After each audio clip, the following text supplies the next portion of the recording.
नमस्कार दोस्तों, एक और नई वीडियो में आपका स्वागत है। और आज हम लोग जा रहे हैं दिल्ली से लगभग 30 किलोमीटर दूर बिसरख गांव में, जो कि ग्रेटर नोएडा के सेक्टर 1 में आता है। ये जो गांव है ये गौतम बुद्ध नगर जिले के अंदर में आता है। और ये गांव इसलिए प्रचलित है क्योंकि ऐसी मान्यता है कि यहाँ पर रावण का जन्म हुआ था। यहाँ तक हमें कैसे पहुँचना है इसके बारे में मैं अभी आपको डिटेल में सारी जानकारी दूंगा, पर उसके पहले मैं आपको मंदिर के अंदर लेकर चलता हूँ। और मंदिर में भगवान भोलेनाथ का एक शिवलिंग है जिसे कि सतयुग या त्रेता से जोड़कर देखा जाता है। तो पहले हम उसके दर्शन करेंगे, उसके बाद मैं आपको इस जगह का जो इतिहास है, जो कहानी है, वो बताऊंगा। तो अभी हम लोग इस मंदिर के मुख्य द्वार से एंटर हुए हैं और मैं आपको आगे लेकर चलता हूँ और मंदिर को दिखाता हूँ। इस स्थान और इस गांव के बारे में पहले लोग बहुत कम ही जानते थे, लेकिन अब जबकि इंटरनेट का जमाना है तो अब इस गांव के बारे में काफी लोगों को धीरे धीरे मालूम पड़ रहा है। तो ये मंदिर प्रांगण में हम लोग अभी आए हुए हैं और आपको मेरे जो राइट साइड में एक मंदिर दिखाई दे रहा है और ये मेन गेट है। यहाँ से अंदर जाने के बाद हमें सामने भोलेनाथ बाबा का जो मंदिर है वो दिखाई देता है। और इस मेन गेट के दोनों तरफ लेफ्ट और राइट साइड में कुछ चित्रकारी की गई है, मतलब कि कुछ मूर्तियां बनाई गई हैं दीवारों पर।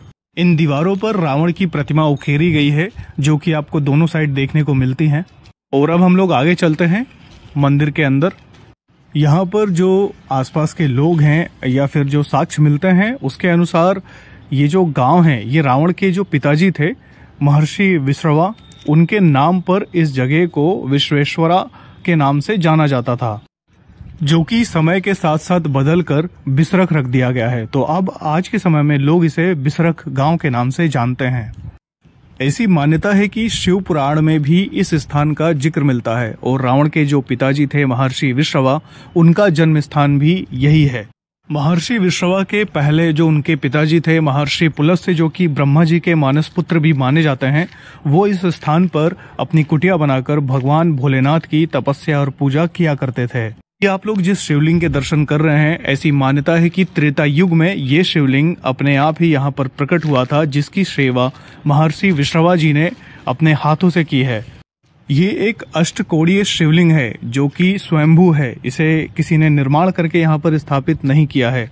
तो ये भी बोला जाता है कि जो महर्षि विश्रवा थे, उनके जो पुत्र हैं रावण, विभीषण, कुंभकर्ण और उनकी पुत्री शूर्पणखा, उन सबका जन्म स्थान यही है।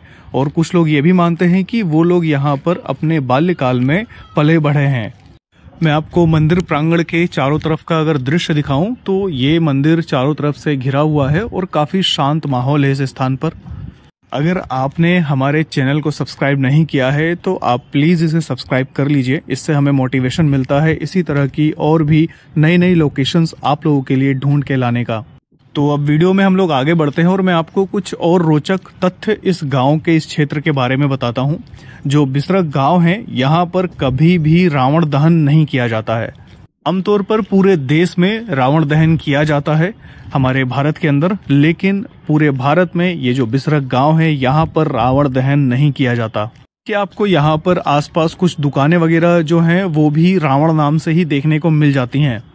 प्राचीन समय से ऐसी मान्यता है कि जब भी इस गांव के अंदर में दशहरे का उत्सव मनाने की कोशिश की गई है, उस समय पर जिस भी व्यक्ति ने उस उत्सव को लीड किया है या उसकी अगुवाई की है, उसके साथ या पूरे गांव के साथ कुछ ना कुछ अशुभ घटनाएं जरूर घटी हैं। तो यही कारण है जिसकी वजह से इस गांव में कभी भी दशहरे का त्योहार नहीं मनाया जाता है। क्योंकि यहाँ आसपास लोगों से बात करके ये पता चला है कि कुछ लोगों ने कोशिश की भी थी, जिसके नेगेटिव परिणाम लोगों के सामने आए, गांव वालों के सामने आए, तब इन्होंने ये त्योहार मनाना ही बंद कर दिया।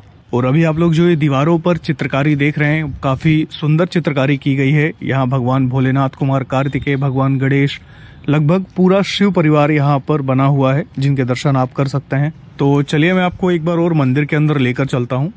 मंदिर के ठीक सामने भगवान भोलेनाथ के वाहन नंदी महाराज विराजमान हैं और आपको मंदिर के अंदर जो शिवलिंग देखने को मिलता है वो काफी प्राचीन है। और जैसा कि मैंने आपको बताया भी कि ये जो शिवलिंग है ये अष्टकोणीय है। इसकी जो चारों तरफ आपको 8 कोण देखने को मिलते हैं। अगर आप ध्यान से देखेंगे तो नीचे आपको दिखाई देंगे, इसमें 8 कोण बने हुए हैं। और महर्षि पुलस्त्य के समय पर यह शिवलिंग यहाँ पर अपने आप स्वयंभू प्रकट हुआ था, जिसकी पूजा सेवा महर्षि पुलस्त्य ने भी की। उसके बाद महर्षि विश्रवा ने भी इस शिवलिंग की पूजा और सेवा की। अगर आप लोगों को ये नहीं पता है कि महर्षि पुलस्त्य कौन थे, तो मैं आपको बता देता हूँ। ये ब्रह्मा जी के मानस पुत्र माने जाते हैं और ये जो है एक ऋषि है जो कि सप्त ऋषियों में भी एक माने जाते हैं। इनका विवाह इडविला जी से हुआ था और इडविला जी वैशाली राज्य के एक राजा थे, उनकी पुत्री मानी जाती हैं। श्री पुलस्त्य और इडविला जी के पुत्र हुए महर्षि विश्रवा, और उनके जो पुत्र हुए वो रावण, कुंभकर्ण, मेघनाद, शूर्पणखा। तो ये पुत्र पुत्रियां विश्रवा जी की थे और उन सभी का जन्म इसी स्थान पर माना जाता है। ये बहुत ही प्राचीन शिवलिंग है, इसे त्रेता युग से जोड़कर देखा जाता है। और हम सभी लोग जानते हैं कि रावण भी एक बहुत बड़ा शिव भक्त था, जो कि भगवान भोलेनाथ को प्रत्यक्ष रूप से प्रसन्न कर चुका था और उनसे काफी वरदान उसको प्राप्त थे। वैसे रावण भगवान भोलेनाथ के साथ साथ माता भगवती का भी बहुत बड़ा भक्त था। वो निकुंभला देवी की भी पूजा करता था, साथ ही उसने माता तारा का भी पूजन वगैरह किया हुआ था, उनका भी आशीर्वाद रावण को प्राप्त था। बिसरख का ये मंदिर प्रांगण काफी लंबा चौड़ा और काफी क्षेत्र में फैला हुआ है, जैसा कि आप लोग अभी देख सकते हैं। अभी आपको दर्शन करवाते हैं उन महंत जी के जो कि इस मंदिर में भगवान भोलेनाथ की पूजा करते हैं। ये वो महंत जी हैं। यहाँ पर आपको नवग्रह मंदिर भी देखने को मिलते हैं, जहाँ पर सारे ग्रहों की स्थापना है। नवग्रह प्रतिमाओं में ये जो आप देख रहे हैं ये यमराज हैं, जो कि इन सभी 9 ग्रहों को एक स्थिर दृष्टि से देख रहे हैं। और बीच में भगवान सूर्य नारायण हैं, जो कि 2 घोड़ों के साथ में रथ पर विराजमान हैं, और बाकी के जो 9 ग्रह हैं वो उनके चारों तरफ हैं। ये एक छोटा सा मंदिर है, लेकिन यहाँ पर स्थापित प्रतिमाएं बहुत ही सुंदर हैं, क्योंकि यहाँ पर स्थापित सभी ग्रहों की जो प्रतिमाएं हैं उनको देखकर आप आसानी से अंदाजा लगा सकते हैं कि ये कौन से ग्रह की प्रतिमा है। क्योंकि ये स्थान महर्षि विश्रवा जी से जोड़कर ज्यादा देखा जाता है, तो इसीलिए यहाँ पर उनकी एक प्रतिमा भी स्थापित की गई है, जिनके दर्शन अभी आप और हम कर रहे हैं। तो महर्षि विश्रवा जी के ठीक बगल में ही भगवान भोलेनाथ की एक प्रतिमा स्थापित है, जो कि अपनी जटाओं में गंगा जी को धारण किए हुए हैं। तो इस मंदिर को महर्षि विश्रवा मंदिर के नाम से जाना जाता है और इसमें आपको भगवान भोलेनाथ, गणेश जी, कार्तिकेय जी, कल्कि अवतार, माँ काली, इन सभी की प्रतिमाएं आपको यहाँ देखने को मिलती हैं। जैसे कि अभी आप जो देख रहे हैं भगवान कार्तिकेय जी की प्रतिमा है, सामने एक शिवलिंग भी है और नंदी महाराज भी विराजमान है। मंदिर के अंदर भगवान कल्कि की भी एक प्रतिमा स्थापित की गई है, ये आप देख सकते हैं, जो कि भगवान कल्कि हैं। और उनके अगल बगल आपको भगवान हनुमान और माँ दुर्गा की प्रतिमा भी देखने को मिलती है, क्योंकि भगवान हनुमान भी कलयुग में भगवान श्री राम का इंतजार कर रहे हैं कि वो आएंगे और वो लोग मिल करके कली काल में लोगों को कलयुग के प्रभाव से बचाएंगे। और माँ दुर्गा भी जो हैं वो वैष्णो माता धाम में आज भी भगवान श्री राम का इंतजार कर रही हैं। ये भगवान कुबेर का मंदिर है और यहाँ पर भगवान कुबेर जी की प्रतिमा स्थापित है, जो कि रावण के सौतेले भाई माने जाते हैं। उसके अलावा आपको यहाँ राधा कृष्ण जी की प्रतिमा भी देखने को मिलती है। यहाँ पर एक और प्रतिमा स्थापित है, जिसे कि बाबा श्री मोहन राम जी के नाम से जाना जाता है। इनके बारे में मुझे ज्यादा जानकारी नहीं मिल पाई है, अगर आपको पता हो तो आप कमेंट बॉक्स में बता सकते हैं। मंदिर में आगे चलते हैं, जो अगला मंदिर है उनमें दर्शन करते हैं। ये भगवान प्रभु श्री रामचंद्र जी का मंदिर है, जहाँ पर हनुमान जी और राम लक्ष्मण सीता जी विराजमान हैं। राम जी के ठीक पास में ही बजरंगबली का भी एक मंदिर है। तो यहाँ पर आप देख सकते हैं ये बजरंगबली का एक प्राचीन प्रतिमा स्थापित है यहाँ पर, जिन्होंने अपने हाथ में पर्वत धारण कर रखा है। और इस प्रतिमा के ठीक सामने एक पंचमुखी हनुमान जी की प्रतिमा भी स्थापित है, ये भी काफी प्राचीन प्रतिमा प्रतीत होती है। अगला जो मंदिर है वो माता काली का मंदिर है, जहाँ पर माता काली भगवान भैरवनाथ जी के साथ में विराजमान है। इसी मंदिर प्रांगण में साईं महाराज की प्रतिमा को भी स्थान दिया गया है, जो कि काली जी के मंदिर के सामने ही है। तो जैसा कि मैंने आपको बता दिया कि इस जगह का जो दशहरा है वो भी काफी प्रचलित है। पूरे देश में रावण का दहन होता है, लेकिन उस दिन यहाँ पर रावण की पूजा की जाती है। यहाँ पर जो दीपावली का त्योहार है उसको भी काफी सादगी के साथ मनाया जाता है।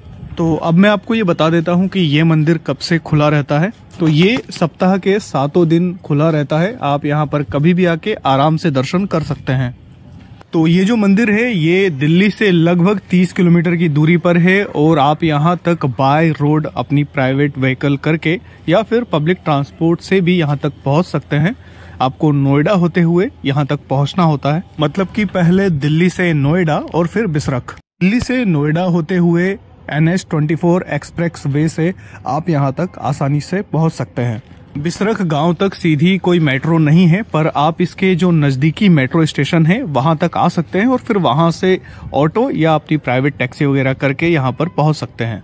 इसके नज़दीकी जो मेट्रो स्टेशन है वो नोएडा सेक्टर 51 है और नोएडा सिटी सेंटर इसके नज़दीकी मेट्रो स्टेशन है। आप वहां से अपनी प्राइवेट टैक्सी या शेयरिंग टैक्सी का यूज़ करके यहाँ तक आराम से आ सकते हैं। और अगर बात की जाए यहाँ का जो नज़दीकी हवाई अड्डा है वो इंदिरा गांधी राष्ट्रीय हवाई अड्डा है जो कि नई दिल्ली में है। तो आपको पहले वहाँ आना होगा, फिर आप यहाँ पर आ सकते हैं।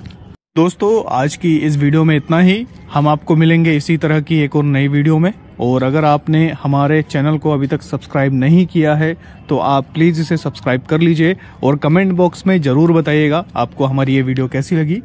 तो हम मिलते हैं आपको एक और नई वीडियो में। तब तक के लिए जय सिया राम।